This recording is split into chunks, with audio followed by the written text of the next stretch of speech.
YouTube, what's going on? This is Lee, LTD. Hey, as you know by now, we have you can tell by the hat, a Porsche 911 GT3 RS, and in this video, we're going to go over all the options that are on the car, the things I plan on doing to it, and a whole lot more on this week's episode of License to Drive. Stay tuned.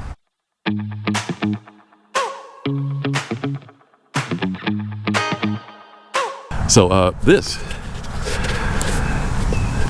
is my new GT3 RS.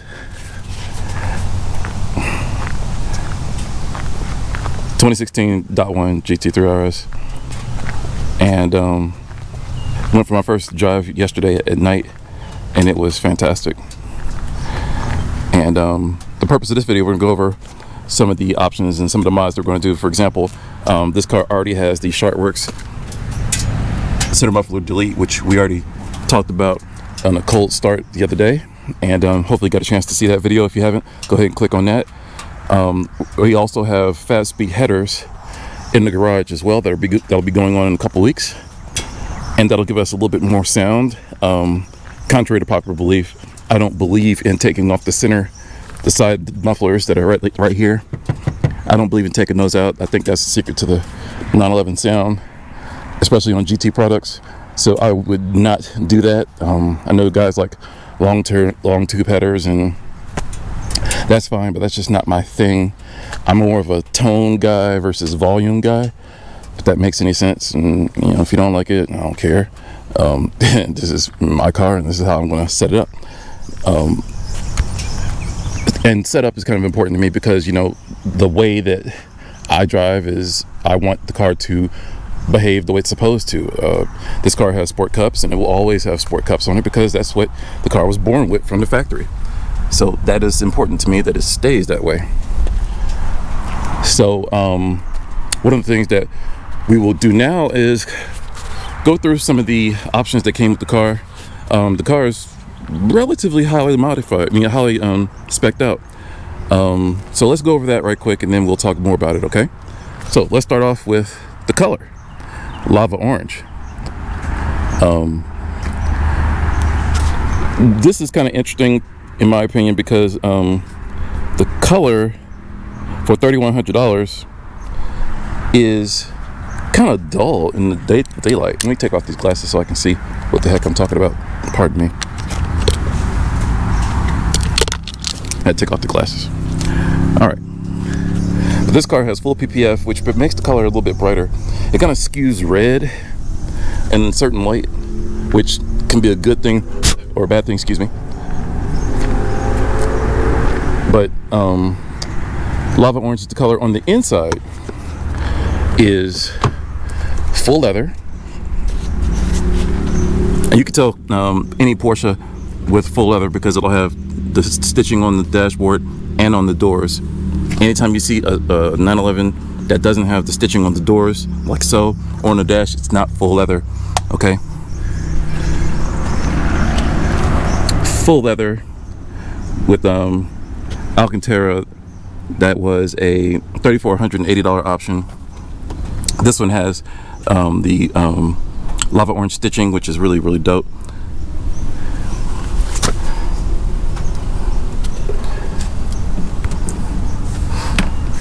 Okay.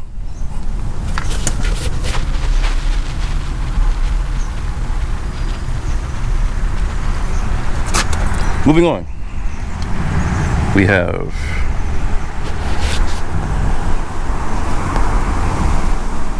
clear taillights.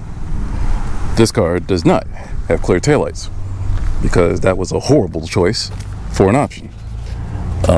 This car should not have had clear taillights, and thankfully whoever had the car before me put the correct red lights back on the car, because clear taillights on this car is stupid. But some joker paid $650 for that. Wasn't me. Next up is the PDLS, or the LED lights in black, which is here. This was a deal breaker for me. I wouldn't have bought the car if it didn't have it. And that was a $3,700 option back in the day. Sport design, side mirrors, lower trim, and high gloss black.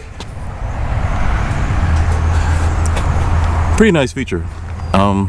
Wouldn't necessarily expect it myself, but I probably would have if I knew it would look like this. So, very, very much worth the, how much? $350 for it. Let's see. Headlight covers in exterior color, $295. That would be these. Once again, a very, very nice touch that is very, very expensive, but when you look at the overall aspect of it, it's worth it. I definitely would have did that again. 90% of these these come in black, I believe, as a standard color, but to have them in body color is kind of cool. Fuel cap and aluminum look. This is kind of controversial, and I hate to admit it because it's just a piece of doggone plastic, but I kind of like it. And I know I shouldn't like it, but I kind of do, and I'm kind of embarrassed because it is just a piece of plastic, but it looks cool. It looks cool to me, so I probably would have paid for that, and I probably would pay for the next one with that because I like it. Now there's an exclusive one that looks even better than this, and that was how much is this? This was $160. Okay, kind of expensive. Front axle lift. As you know, a lot of these cars sit very, very low to the ground, and you need this button right here for front axle lift, and that raises the nose of the car very, very, very quickly. I mean, we're talking, several inches off the ground for the front end of this car, so it's very, very important that you do have that nose lift feature, and I'm kind of glad that this car has it because I use it every single time I get in my driveway because it's too steep, unfortunately. Let's see. Extended range fuel tank, going back to here, 23.9 gallons, and that was free. Porsche was nice enough to offer that for free, and the least you can do is buying a $200,000 car is give you some more gas capacity. Let's see. Porsche ceramic composite brakes, $9,200. And this was another deal breaker for me. 16-inch 6-piston rotors, 410 millimeters in the front, 380 millimeters in the back, or 390 I believe. Don't quote me for sure, but they're just big as hell, okay? They're just big, all right? Trust me, they're large and dirty. And I apologize for that, and I'll have to take care of that. Okay. Sport chrono package. Obviously, that's right there. And what you get with that is the track app, and you also get some tuning in the shock absorbers, and the motor mounts are you're able to stiffen the motor mounts along with the shocks of the car, and that really helps in handling of the car, stuff like that. And ooh, the sun came out. All right, so now you can see what I'm talking about with the color. Wheels painted in satin black. This was a $685 option, worth every penny of it. When I was looking for this car, I kept on coming across cars with gray wheels, and I really wanted black, and I'm glad that I was able to find that.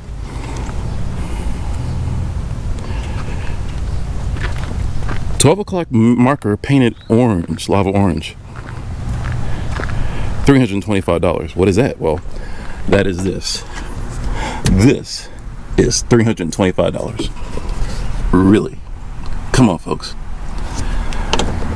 But that's what we do at Porsche, which is fine with me because I didn't pay for it. Lava belts in orange. Yay. That was free. Hey. Vehicle key painted. Not quite lava orange in my opinion. I think this is orangey orange. So I need to talk to somebody about that because this does not look like lava. This looks like orange. So I don't know if somebody got down on that one. You tell me.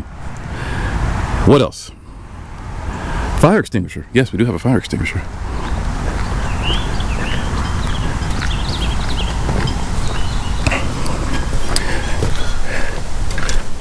The obligatory fire extinguisher, wouldn't say that I need it, but it's kind of cool to have, I guess. I mean, you never know, you might need it.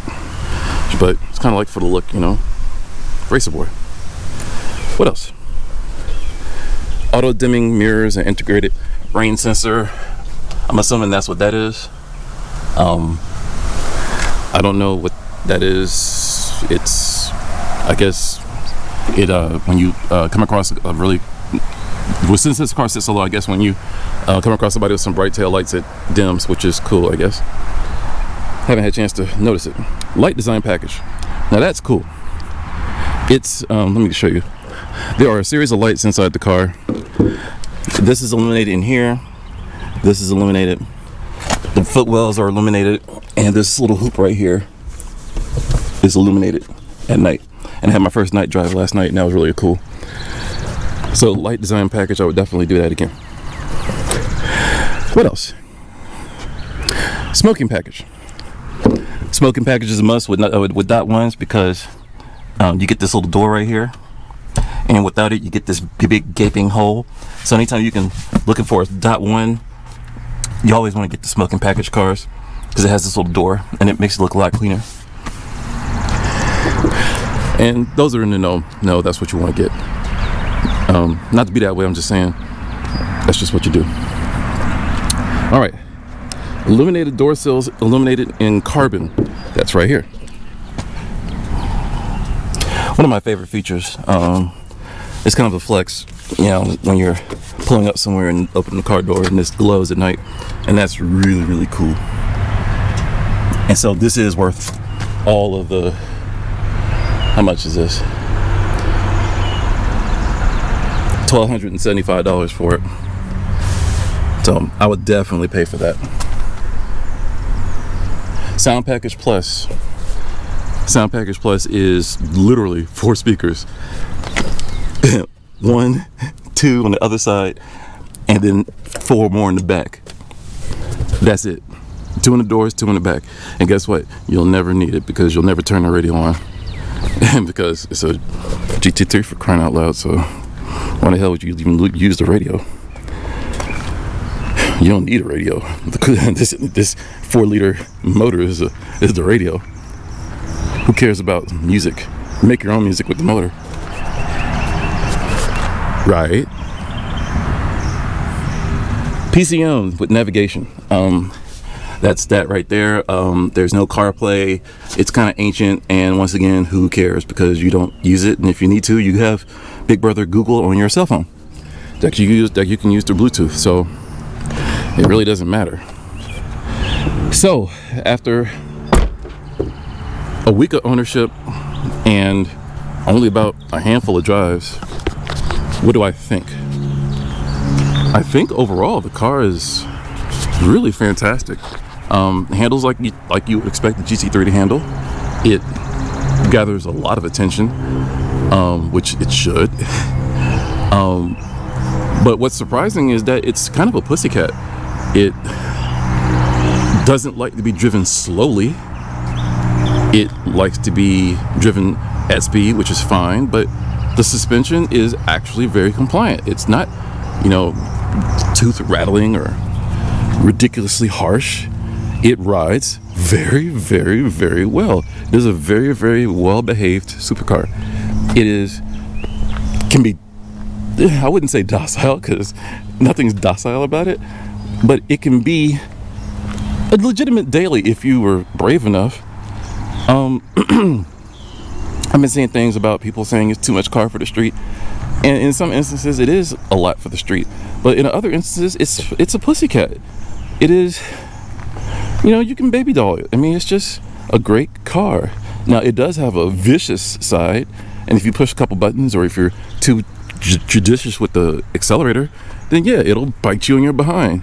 But overall, the car is just as planted and assorted as any other 911 product. The GT part of it is just its propensity to want to snap your neck off when you hit the accelerator. And that's what it's supposed to do. That's its intended function. So overall, you know, I highly recommend any GT product if that's what you want. But, you know, what comes with that? A lot of noise. Yeah. Harsh ride. Sorta. A lot of attention. Okay, well, you're gonna get that. But it's a lot of fun. And that's what these cars are about. Fun. You know, its function is happiest at the track. It's not so happy on the street, which is fine. And if you can deal with that, then, you know, you're gonna love it. If you want, you know, the luxury of, you know, 911, then get a turbo. But this is not what that is. This is the anti-turbo. This is the anti-911. This is more, and I wish all 911s behaved this way from the box instead of the other way around. But, you know, the wonderful thing about this company is that you can find a version of this car that suits you. There's 40 versions. 40. So if there's a 911 that you like, then fine, you know. But if you want the best, absolute best, the most athletic version of a 911, then you gotta get a GT3 or GT3 RS in this case, which is the maximum version of the maximum version. I hate, let me say that again. The maximum version of the maximum version. Look at these louvers to reduce airflow and air pressure from under the front wings. By the way, remember, this is carbon, magnesium, carbon. So this car is 3,100 pounds and 500 plus horsepower. Because of the modifications and more coming, will probably be somewhere around 535 by the time I get finished with all the mods. And it's great. It's great. I love it. It's been a tremendous blessing to have it. And you know, when you have a lifelong dream and then for it to be fulfilled is something to behold. And I am very, very thankful. And I hope that if you like content like this, we're going to be doing a lot more things with this car. First wash is coming up, modifications coming, and I'll be just documenting that. And now that I have a little bit more resources now, as far as I have these GoPros, we can do driving videos now, and that's coming soon. That's coming next, actually. Driving impressions with actual me driving the car. Also, we got to do an update on the Tesla. I haven't made a new video about that since I got sick in 2020, not related to COVID. Well, anxiety based, but we'll talk about that another time. And we got more to come when it comes to the Tesla. There was a lot of stuff that was wrong with the car that had to be repaired. But yeah, so if you want more content on, you know, driving, and it's not just reviews. I'm going to be talking about how to drive this car fast, how to drive the Tesla on the highway, and how to drive, position yourself so that you can drive, you know, comfortably, how to use your mirrors. And that's what this channel is about, actual functional driving tips, not just talking about cars. That's why the channel is called License to Drive. So please hit the subscribe button, because this car and more is going to be on the channel, and I really want you guys to enjoy it, and it helps support me and bring in more content like this. Okay, so thank you so much for watching. Hit the subscribe button and bell notifications, and have a great day. Peace.